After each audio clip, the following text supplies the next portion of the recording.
Et Thomas, comme à chaque fois, on commence avec ton édito. Et aujourd'hui, tu te poses la question, à quoi bon scaler si c'est pour accélérer dans la mauvaise direction? Alors oui, posons quelques constats pour donner le cadre de l'émission et l'enrichir, le nourrir ensuite avec le témoignage de nos invités. Merci à toutes et tous d'être là. Tout le monde jure par le scaling, on en entend beaucoup parler, tu l'as dit, bon, lever, croître, déployer à grande échelle. Mais quand on agit pour l'intérêt général, peut-on vraiment copier-coller le modèle de la Startup Nation comme on déploie une app et la même partout dans le monde? Alors quelques chiffres, selon le cabinet EY, en 2024, les startups françaises ont levé près de 8 milliards d'euros, 7,8 milliards, mais en baisse de 7%. Et parmi ces 7,8 milliards, on en a 1,6 qui ont été directement fléchés sur les startups de l'IA générative. On voit que certains domaines captent beaucoup plus de ressources que d'autres et pas toujours pour servir l'intérêt général. Alors, j'aimerais partager une conviction pour démarrer cette émission, c'est que il y a quand même peu de chances qu'on puisse scaler un monde qui soit plus vivable et plus juste en utilisant les mêmes logiques qui tendent à le rendre aujourd'hui invivable. Deux logiques d'une certaine manière entrent en collision, je trouve. La Startup Nation, levée de fonds, les licornes, aller vite. Alors on a des exemples de beaux projets tout de même qui tendent à s'appuyer sur ces leviers-là pour servir une consommation plus juste ou des meilleurs services.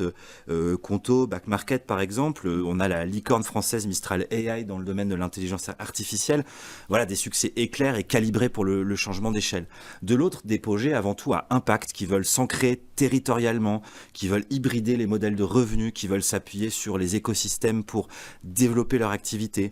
On pourrait citer, au-delà des exemples qu'on en évoquera beaucoup aujourd'hui avec nos invités, les alchimistes, des modèles coopératifs comme Enercop, mais très difficiles à scaler dans le sens classique du terme.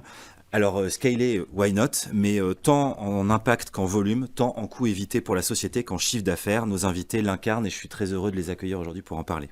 Et Thomas, désormais, on entend même parler de scale washing. Ah oui, ce qu'on voit émerger, voilà, beaucoup de projets qui se disent à impact, mais dont le passage à l'échelle parfois peut vraiment questionner l'utilité. Je pense sans nommer forcément de start-up à des projets, par exemple, dans l'éducation, des EdTech, financés à coups de millions pour démocratiser l'utilisation, mais qui sont en fait basés sur des modèles de la captation de l'attention, le rendre addict à les utilisateurs. Et ça, évidemment, ça peut poser des problèmes. Ce sont des effets rebonds parfois néfastes.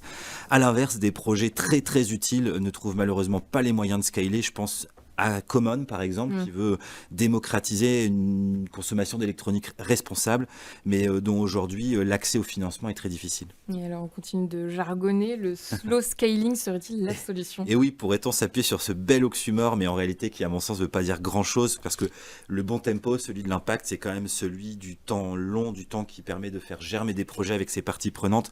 Et si on veut des résultats très vite, alors évidemment, ça devient compliqué. Je pense à un exemple aussi qui est celui de Latitude, une très belle asso qui a, elle, quand même réussi à toucher de façon très large et rapide des milliers, voire des dizaines de milliers d'étudiants pour les former au numérique responsable en s'appuyant sur un modèle d'association qui monte des partenariats. Comme quoi, parfois, on peut quand même essayer d'allier les deux. Finalement, la vraie question, qui définit le succès? Et oui, parce que si le seul critère de ROI, c'est le volume, je pense qu'on aura un problème. L'impact n'est pas toujours scalable. Alors intéressant d'ailleurs de noter dans le dernier numéro de Décideur Magazine qui mentionne la réussite d'une dizaine de leaders de moins de 40 ans, que les critères de cette réussite n'est pas toujours lié au changement d'échelle en termes de volume d'affaires par exemple, mais parfois en termes de développement géographique, en termes de public touché, de bénéficiaires de leurs services. Et c'est ça qui est intéressant parce que en mesurant les bénéfices sociétaux qui par exemple permettent de réduire les dépenses publiques, je pense que le succès de ces entreprises-là pourrait être au rendez-vous. Sur la restauration des sols, sur la justice sociale, sur la santé des citoyens. On peut repenser le passage à l'échelle. La clé, c'est sans doute d'ailleurs le rôle de l'État dans tout ça, pour définir des mécaniques financières qui accompagnent l'entrepreneuriat, voire incentive les fonds qui vont soutenir financièrement ces projets. Malheureusement, compte tenu des dernières déclarations de notre président au sommet Choose France, j'ai comme un petit doute. Bon, on se retient un peu avant d'entrer dans le débat, mais quand même, j'aimerais vous faire réagir chacun. Dans vos projets, vous êtes confrontés à cette tension. Lilia, quel est le plus gros défi pour une structure comme la vôtre afin de changer d'échelle? Le plus gros. Moi, je dirais déjà sur cet enjeu de volume, nous qui sommes un modèle associatif, le volume, il ne va pas se faire sur le chiffre d'affaires. Nous, notre volume, il va être dans l'impact. Donc, principalement pour les associations, ça va être le nombre de bénéficiaires. Mais quand on fait de l'accompagnement humain, au bout d'un moment, nous, on accompagne des individus, on accompagne des femmes. Ce chiffre d'affaires-là, à nous, notre nombre de bénéficiaires, il a un impact limité, comme un peu, vous le disiez, Thomas. En fait, si on prend des headtech qui vont chiffrer sur un nombre de personnes touchées énorme, et parce qu'elles passent par des outils. Nous, on passe par des humains qui accompagnent d'autres humains. Donc, ça va être un de nos plus gros freins. Et le deuxième enjeu qu'on va retrouver, c'est la recherche de financement là-dedans. Les financeurs, ils veulent du chiffre qui va se retrouver sur le nombre de bénéficiaires. Et donc, nous, on va avoir un enjeu à bien définir et valoriser notre impact au-delà du nombre de bénéficiaires. Mais est-ce que, par exemple, on vous demande le coût par bénéficiaire lorsque vous discutez avec des acteurs privés qui vous soutiennent ? Bien sûr, on nous demande toujours le coût par bénéficiaire, le coût de nos projets, notre projet au global ou de nos actions un peu ciblées, qu'on fasse de la sensibilisation, de la formation, de l'accompagnement à l'emploi. Et en fait, ça va être un vrai enjeu pour nous de valoriser tout ce qu'on fait autour de ça, qui n'est pas de l'impact direct. Donc, par exemple, dans un coût de formation, il n'y a pas que les formateurs. Il va y avoir toute la structure et la logique derrière, des personnes qui accompagnent, des salariés.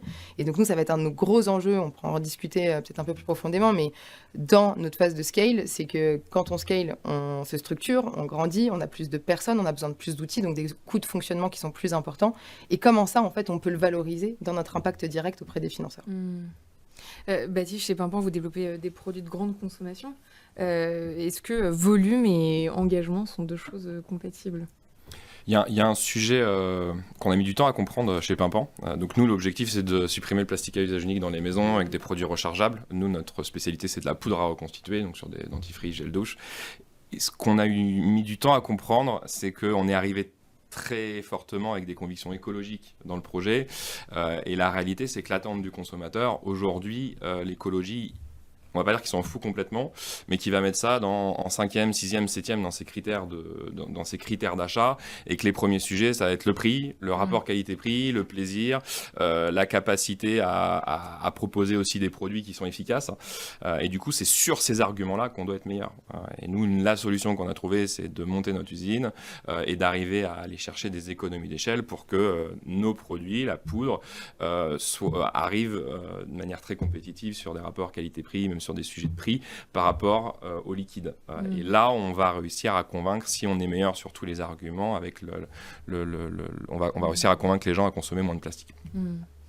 Lucie, avec To Go, vous avez changé d'échelle sans perdre de qualité de service et en impact. Je pense que ce qui a été très important pour nous, c'est justement de ne pas avoir à choisir entre notre impact et nos enjeux économiques. Et donc, dès le début, on a vraiment aligné le modèle économique sur notre enjeu d'impact. Donc, en fait, nous, on suit un seul mesure de succès, c'est le nombre de repas sauvés. Et ça, c'est directement lié à notre chiffre d'affaires. Ce qui permet d'avoir vraiment une étoile polaire tout au long de sa croissance et donc de pouvoir se permettre de croître à toute vitesse en se disant, en fait, je fais d'abord croître mon impact sociétal, mais le chiffre d'affaires suit tout naturellement. Et ça, c'est super précieux, je trouve, dans une aventure. C'est ce que j'ai fait aussi pour Poppins, l'idée de se dire, quelle est la mesure que j'ai envie de regarder tous les matins, qu'est-ce qui m'anime, qu'est-ce qui me donne envie de me lever. Pour To Go, c'est le nombre de repas sauvés. Pour Poppins, c'est le nombre de partages. Et comment je me débrouille pour m'assurer que mon chiffre d'affaires suive ce KPI-là. Et c'est ça qui nous permet de rester sain d'esprit et de ne pas avoir à sans cesse équilibrer les deux. C'est ce qui est souvent un enjeu, je trouve, assez clé dans les projets comme ça. C'est quand on lance un projet à impact, on y va... pour sauver le monde, et en se disant, je suis hyper convaincu du sujet, tu vois, le gaspillage alimentaire, les sujets sur notre façon de consommer dans la maison, et de se dire, ça va être génial et je vais réussir à embarquer beaucoup de gens autour de moi.